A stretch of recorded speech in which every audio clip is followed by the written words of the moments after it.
اللہ کی قسم میں لازمی قتال کروں گا ان لوگوں کے ساتھ کہ جو نماز اور زکوٰۃ میں فرق کرتے ہیں. یعنی نماز کو تو یہ سمجھتے ہیں کہ نماز کو چھوڑنے سے کافر ہو جاتے ہیں، لیکن زکوٰۃ کو چھوڑنے سے کافر نہیں ہوتے. ٹھیک ہے، وہ یہ سمجھتے ہیں کہ ہم نماز چھوڑیں گے تو ہم کافر ہو جائیں گے، زکوٰۃ چھوڑیں گے تو کافر نہیں ہوں گے. تو ان کے ساتھ میں قتال کروں گا. اب چونکہ حدیث کے اندر یہ جو ابو بکر عمر رضی اللہ عنہ حدیث پڑھی تھی، اس کے اندر پوری حدیث اس طرح ہے، حتیٰ یقول لا الہ الا اللہ و اقام الصلاۃ و ایتاء الزکوٰۃ، اس میں یہ بھی الفاظ ہیں. تو اور یہ بھی ہے کہ العہد الذی بیننا و بینہم ترک الصلاۃ یا الصلاۃ من ترکھا فقد کفر. وہ نماز کو جس نے چھوڑا اس نے کفر کیا. وہ ساری حدیثیں ہم نے کل پڑھ لی تھی. تو فرمایا کہ میں ان سے قتال کروں گا جو نماز اور زکوٰۃ کے درمیان فرق کرتے ہیں. فإن الزکوٰۃ حق المال، کیونکہ زکوٰۃ یہ مال کا حق ہے. یہ ان کا تو حق ہے ہی نہیں، یہ تو مال کا حق ہے جس کی ادائیگی ضروری ہے. واللہ اللہ کی قسم لو منعونی اقالا، اگر وہ روکیں گے مجھ سے،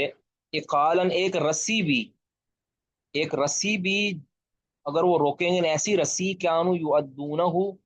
جسے وہ ادا کرتے تھے الی رسول اللہ صلی اللہ علیہ وسلم، رسول اللہ صلی اللہ علیہ وسلم کو. یعنی رسول اللہ صلی اللہ علیہ وسلم کو وہ جو رسی ادا کرتے تھے، اگر وہ رسی تک بھی، حالانکہ رسی کے اوپر تو زکوٰۃ نہیں ہے، رسی تو زکوٰۃ میں نہیں، لیکن یہ یعنی مبالغے کے ساتھ کہا ہے کہ اگر ایک رسی بھی اگر وہ روکیں گے نا، یعنی اتنی قیمت بھی وہ روکیں گے نا جو رسول اللہ صلی اللہ علیہ وسلم کو دیتے تھے اور مجھے نہیں دیں گے، تو بھی میں ان سے قتال کروں گا. واللہ لو منعونی، اگر وہ مجھ سے روکیں گے، اقالن ایک چھوٹی سی رسی بھی، کانوا یؤدونہ، جسے وہ ادا کیا کرتے تھے الی رسول اللہ صلی اللہ علیہ وسلم، رسول اللہ صلی اللہ علیہ وسلم کے ہاں، تو لقاتلتہم علی منعہ، تو اس روکنے پر بھی میں ان سے قتال کروں گا. یعنی یہ تو بڑی بڑی زکاتیں کھا رہے ہیں، زکاتیں روک رہے ہیں، بڑی بڑی مالیت کو روک رہے ہیں. یہ تو بہت بڑی بات ہے. اگر ایک رسی بھی وہ کہیں گے نا کہ ہم نہیں دیں گے، رسول اللہ صلی اللہ علیہ وسلم کو تو دیتے تھے لیکن ہم تمہیں نہیں دیں گے، یہ صرف مبالغے کے لیے کہا ہے. یعنی اتنی چھوٹی حقیر چیز بھی اگر وہ روکیں گے نا، تب بھی میں ان سے قتال کروں گا. ٹھیک ہے، یہ ہوتا ہے انتظامی معاملہ. تو فقال عمر رضی اللہ عنہ فرمانے لگے، فواللہ ما ہوا الا ان رأیت اللہ، کہتے ایسا نہیں تھا، واللہ اللہ کی قسم، ما ہوا نہیں تھا یہ، یعنی عمر رضی اللہ ابو بکر رضی اللہ تعالیٰ عنہ کی نے جب وضاحت کی تو یہ ایسا نہیں ہوا مگر ان رأیت اللہ، تو میں نے یہ جان لیا کہ اللہ اشقد شرح صدر ابی بکر، کہ اللہ رب العزت نے ابو بکر کے سینے کو کھول دیا ہے. یعنی ابو بکر کو اللہ نے شرح صدر عطا فرما دیا، یہ میں نے محسوس کر لیا. للقتال، قتال کے لیے. فعرفت، تو پھر مجھے بھی یہ اندازہ ہو گیا، میں بھی یہ میرے بھی علم آ گیا کہ انہ الحق، کہ ابو بکر کی بات بالکل حق ہے. یعنی اول الوہلہ شروع کے اندر تو عمر رضی اللہ تعالیٰ عنہ کو اس مسئلے کی نوعیت سمجھ نہیں آئی. انہوں نے کہہ دیا کہ آپ کیسے، جب ابو بکر نے اپنے جزم کو اور اپنے اس معاملے کو وضاحت کے ساتھ بیان کیا نا، تو عمر کہتے ہیں کہ اللہ کی قسم ابو بکر کو اللہ نے شروع میں شرح صدر دے دیا تھا، جس کی مجھے بعد میں سمجھ آئی. ٹھیک ہے، ایک چیز یہ بھی معلوم ہوئی اس سے کہ ابو بکر رضی اللہ تعالیٰ کا فہم عمر سے زیادہ ہے نا. عمر رضی اللہ تعالیٰ کے مقابلے ابو بکر کا فہم کی سمجھ اور ان کی جو حکمت ہے وہ بہت زیادہ ہے. اور اس کی کئی مثالیں ہیں. ابو بکر رضی اللہ تعالیٰ نے بڑے پکے پیٹے بندے تھے، کیا یعنی معاملہ شناسی کے اندر ابو بکر کا کوئی مقابلہ نہیں صحابہ کے اندر. یعنی اتنی گہری سمجھ بوجھ، اور اتنا کہہ لے کہ خاص طور پہ جب مشکل وقت ہو تو اس کے اندر جو لیڈر اپنے قدم جما رکھتا ہے نا، وہ بڑا لیڈر ہوتا ہے. تو ابو بکر بہت بڑے لیڈر تھے. کہ رسول اللہ صلی اللہ علیہ وسلم کی وفات کا سانحہ ہوا تو ابو بکر نے پوری امت کو سنبھالا. اتنا بڑا یہ سانحہ تھا کہ عمر جیسا ایک لیڈر، اور عمر جیسا ایک سپہ سالار، اور عمر جیسا ایک قوی جسہ والا آدمی، اور ایک بڑے مضبوط اعصاب والا آدمی، وہ بھی جو ہے نا دل ہار بیٹھا تھا. اور یہ کیا بیٹھا تھا کہ اگر کسی نے کہا کہ محمد صلی اللہ علیہ وسلم وفات پا گئے، اس کا میں سر تن سے جدا کر دوں گا. اس قدر وہ یعنی تل ملا اٹھے تھے، اتنی پریشان حالت میں تھے. وہاں ابو بکر رضی اللہ عنہ نے سنبھالا اور پورے جذبے کے ساتھ کہا کہ اللہ کے رسول، اب ہمیں یہ ماننا پڑے گا کہ اللہ کے رسول وفات پا چکے ہیں. اب اس وضاحت کے بعد عمر رضی اللہ تعالیٰ نے پھر تلوار چھوڑ دی اور اپنے میان میں رکھ لی، اور ان کو بھی سمجھ آ گئی۔ اس طرح جو لشکر کشی تھی اسامہ بن زید رضی اللہ تعالیٰ کی، جو نبی صلی اللہ علیہ وسلم اپنی زندگی میں طے کر چکے تھے، اب وفات ہوئی، آپ کی وفات سے چند دن پہلے آپ نے وہ لشکر روانہ کیا تھا، تو اب صحابہ، بعض صحابہ نے کہا کہ اب لشکر کو واپس بلا لینا چاہیے، بعض نے کہا کہ نہیں بلانا چاہیے۔ ابو بکر کہتے ہیں کہ یہ لشکر واپس نہیں آئے گا، جس لشکر کو رسول اللہ صلی اللہ علیہ وسلم نے ترتیب دے کر بھیجا ہے اب وہ واپس نہیں آئے گا۔ یہ اب حالانکہ مسلمانوں نے کہا، بعض مسلمانوں نے کہا کہ لشکر ہمارا کمزور ہے، آگے والے دشمن ہم پر مسلط ہو جائیں گے، اور ہمارے حالات اس طرح کے نہیں ہیں ابھی تو امت کو جمع کرنے کا۔ انہوں نے کہا ابھی نہیں، جو رسول اللہ صلی اللہ علیہ وسلم نے بھیجا ہے لشکر وہ واپس نہیں آئے گا۔ وہاں ڈٹ گئے، اور ایسے ڈٹے اور کہ اللہ تعالیٰ نے پھر فتح بھی تھی، اور مسلمہ کذاب کا جو کلا کما کیا، اور اس کے علاوہ مرتدین کے ساتھ جو معاملہ تھا وہ سارا حل کیا۔ اسی طرح مانعین زکوٰۃ کا یہ بہت بڑا ایک فتنہ تھا، یعنی ابوبکر رضی اللہ تعالیٰ عنہ کے دور کے اندر جو بھی فتنہ جتنے سر اٹھایا نا، فوراً ابوبکر نے اس کو کچلا۔ یہی نہیں، عمر رضی اللہ تعالیٰ عنہ کے ساتھ ہے، عمر رضی اللہ تعالیٰ عنہ کے دور میں بھی جو بھی فتنہ اٹھا ہے فوراً انہوں نے اس کی گردن قلم جو ہے نا کاٹی ہے، فوراً ختم کیا ہے فتنے کو۔ یعنی ابوبکر اور عمر کے دور کے اندر کوئی ایک بھی فتنہ اپنی جڑیں نہیں مضبوط کر سکا۔ یہ ایک یعنی حکیم اور دانا لیڈر کی علامت ہوتی ہے کہ ابوبکر رضی اللہ تعالیٰ عنہ اور عمر رضی اللہ تعالیٰ عنہ ہر معاملے کے اندر ابوبکر کی اقتدا کیا کرتے تھے۔ یہ تو انڈرسٹوڈ بات ہے نا، ابوبکر کی اور اللہ کے رسول صلی اللہ علیہ وسلم کی اقتدا کرتے تھے۔ تو ابوبکر رضی اللہ تعالیٰ عنہ نے جو کہہ لیں کہ آپ کہہ لیں کہ ابوبکر رضی اللہ تعالیٰ عنہ نے پلیٹ فارم مہیا کر کے دیا ہے عمر کو، ورنہ شاید عمر رضی اللہ تعالیٰ عنہ اتنا کام نہ کر پاتے اگر ابوبکر رضی اللہ تعالیٰ عنہ نے ان کے لیے یہ جو خلافت کا نظام سیٹ کر کے نہ دیا ہوتا۔ ورنہ دو تین ایسے فتنے نمودار ہوئے تھے، اگر اس کے اندر ابوبکر یعنی ابوبکر جیسا مضبوط اعصاب والا بندہ نہ ہوتا تو شاید امت کا شرازہ بکھر جاتا۔ نہیں قاتل یعنی مانعین زکوٰۃ کا فتنہ کو تھوڑا فتنہ تو نہیں تھا، اپنے آپ کو مسلمان کہتے تھے، کہتے ہیں زکوٰۃ کا کوئی معاملہ نہیں ہے۔ اب مسلمانوں کے دو گروہ نہیں بنے اس ٹائم، ابوبکر رضی اللہ عنہ کھڑے ہوئے، قتال کیا ان کے ساتھ، اور یعنی ان کے فتنے کو یعنی ختم کیا، فوراً مسلمانوں کو یکجا کیا۔ یہ لیڈر ہوتا ہے، وہ یہ نہیں کہتا بھی یہ تمہیں حق حاصل ہے جی، تو ریاست نے تمہیں حق دیا ہے کہ تم جناب احتجاج کر سکتے ہو، تم یہ کر سکتے، کوئی ریاست حق نہیں دیتی۔ اسلام کے مقابلے کے اندر کسی کو کوئی حق نہیں ہے کہ حاکم وقت کا یہ ذمہ داری ہے کہ جو بھی اسلام کے خلاف کوئی کام کرتا ہے، پروٹیسٹ کرتا ہے، اسلام کے خلاف کوئی بھی احتجاج کرتا ہے، تو اس کے سر کو کچلنا یہ حاکم وقت کی ذمہ داری ہے۔ اگر وہ نہیں کرتا تو قیامت کے دن اس کی پوچھ ہوگی اس کو۔ اگر آج کوئی ادھر مثال کے طور پر وہ ناجائز پراپوگنڈا کیا جاتا ہے تو اس پراپوگنڈے کو ختم کرنا حاکم وقت کی ذمہ داری ہے۔ بہرحال عمر ابوبکر رضی اللہ تعالیٰ کے بڑے امت پر احسانات ہیں۔ تو کہتے ہیں، عمر کا فرماتے ہیں کہ اللہ نے ابوبکر کو شروع میں صدر عطا فرما دیا تھا، جس کی بعد میں فعرفت انہ الحق، مجھے بھی پھر سمجھ آ گئی کہ یہی حق بات ہے۔ اب یہ معلوم ہوا کہ جب انسان یعنی ابوبکر عمر رضی اللہ تعالیٰ عنہ کو جب سمجھ نہ آئی یہ معاملے کی، تو جیسے ہی سمجھ آئی تو فوراً وہ اپنے اس یعنی انہوں نے رجوع کر لیا، اپنے اس بات کے اوپر اڑے نہیں بلکہ فوراً رجوع کر لیا۔ دوسرا کہ ابوبکر رضی اللہ تعالیٰ عنہ نے جو مانعین زکوٰۃ کے ساتھ کیا، اور اس قدر جزم کے ساتھ کیا کہ اللہ کے رسول کے دور میں جس طرح نظام چلتا تھا وہی نظام میرے دور میں بھی چلے گا، یعنی ان کی مخالفت جائز نہیں ہے۔ اللہ کے رسول کے دور کے ساتھ جس طرح تمہارا معاملہ تھا وہی ہمارے دور کے ساتھ بھی ہوگا، جس طرح اللہ کے رسول صلی اللہ علیہ وسلم کے دور میں تم دین پر چلتے تھے اب بھی تمہیں اللہ کے دین پر چلنا پڑے گا۔ تو یہ یعنی دلیل ہے کہ رسول اللہ صلی اللہ علیہ وسلم کا ہر عمل واجب الاتباع ہے، اور رسول اللہ صلی اللہ علیہ وسلم کے جانے کے بعد بھی ہے اور آپ کی زندگی کے اندر بھی ہے۔ بہرحال قال ابن بکیر، ابن بکیر کہتے ہیں وہ عبداللہ ہی، اور عبداللہ کہتے ہیں کہ عن اللیثی، لیث سے، وہ لیث سے روایت کرتے ہیں۔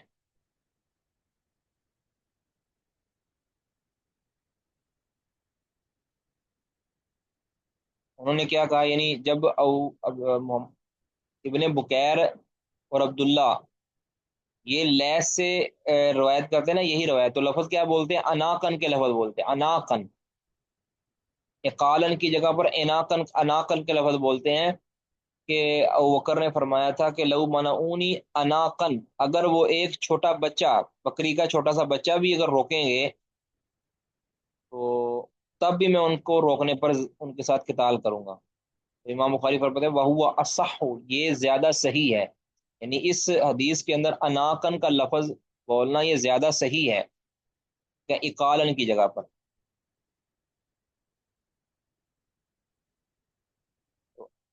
جو اناق ہوتا ہے یہ بکری کا چھوٹا بچہ، اور اقال ہوتا ہے جو رسی ہوتی ہے جس کے ساتھ اونٹ کو باندھا جاتا ہے۔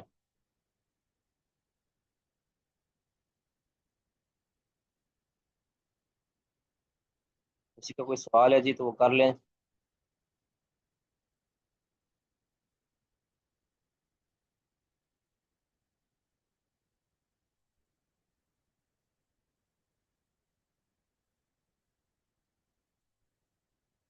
حدثنا اسماعیل قال حدثني ابن وهب عن يونس عن ابن شهاب قال حدثني عبید اللہ ابن عبد اللہ ابن عتبہ ان عبد اللہ بن عباس رضی اللہ تعالیٰ عنہ قال، عبداللہ بن عباس کہتے ہیں قادم عیینۃ بن حصن ابن حذیفہ بن بدر، کہ عیینہ بن حصن بن حذیفہ بن بدر تشریف لائے، یہ ایک دیہاتی تھے اور تھوڑے سخت مزاج تھے۔ وہ آئے فنازل البنی اخی ہی، اور اپنے چچا زاد بھائی، یعنی اس کو کہتے ہیں کزن، فرسٹ کزن کے پاس مہمان ٹھہرے، نازلہ میں نے پڑاؤ ڈالا یا مہمان ٹھہرے اپنے چچا زاد حر بن قیس بن حصن کے پاس، الحر ابن قیس ابن حصن، حر بن قیس بن حصن جو اس کے چچا زاد تھے ان کے پاس بطور مہمان ٹھہرے۔ وکان من النفر الذین، اب یہ جو حر تھے نا، حر یہ ان افراد میں سے، چنیدہ افراد میں سے تھے، وکان من النفر الذین، ان لوگوں میں سے تھے، یدنیہم عمر، جنہیں عمر رضی اللہ تعالیٰ عنہ اپنے قریب رکھتے تھے، یعنی ان کے مشاورتی اجلاس کے اندر وہ بیٹھا کرتے تھے۔ یہ حر بن حصن قیس بڑے سمجھدار اور زیرک آدمی تھے، تو عمر رضی اللہ تعالیٰ ان کو اپنے قریب رکھتے تھے۔ یاد رکھیں کہ جن خلفاء کے دور کامیاب ہوئے ہیں نا، اس کی بنیادی وجہ یہ تھی کہ انہوں نے اپنے مشیر اچھے لوگ رکھے ہیں، سمجھدار، پڑھے لکھے، سیانے اور معاملہ فہم اور بے لوس لوگ انہوں نے اپنے قریب رکھے ہیں، تب جا کے ان کے معاملات درست رہے ہیں۔ جس لیڈر نے اپنے اپنے قریب اپنے مشیر برے لوگوں کو رکھا اور بے دین لوگوں کو رکھا، منحوس لوگوں کو رکھا، یا اس کے جو کاسا لیسی کرنے والے ہیں، اس کی جو ہے نا تعریفیں کرنے والے ہیں، اور ان کی جناب کو یعنی غلط مشورے دینے والے، جنہوں نے اس کو اپنے قریب رکھا انہوں نے ہمیشہ ان کی حکومت کا بیڑا گرک کروایا ہے۔ بہرحال عمر بن قیس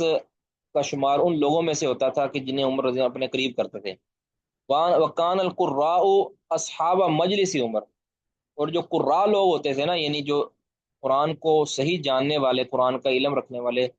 وہ جو لوگ ہوتے تھے اصحاب مجلس عمر و مشاورتی ہی، اور وہ عمر رضی اللہ تعالیٰ کی مجلس میں بیٹھا کرتے تھے، یعنی ان کے جلوس کا حصہ وہ ہوتے تھے، اور ان کی مشاورت والے وہ ہوتے تھے، یعنی وہ عمر رضی اللہ تعالیٰ عنہ کی مشاورت اور جو جو کمیٹی تھی نا، ان میں قراء لوگ ہوا کرتے تھے، قرآن کے قاری اور قرآن کے عالم ہوا کرتے تھے۔ تو یہی وجہ ہے کہ پھر درست مشورے آئیں گے جب مشاورت کے اندر ان لوگوں کو شامل کریں گے۔ آگے کہتے ہیں بغیر کسی فرق، یعنی قراء ہوں اور علم والے ہوں، کہولن کانو او شبانن، چاہے ان کی عمر زیادہ ہو چاہے وہ نوجوان ہو۔ کہول کہتے ہیں، کہول عمر ہوتی ہے تقریباً کوئی 35 سے لے کر یا 30 سے لے میرا خیال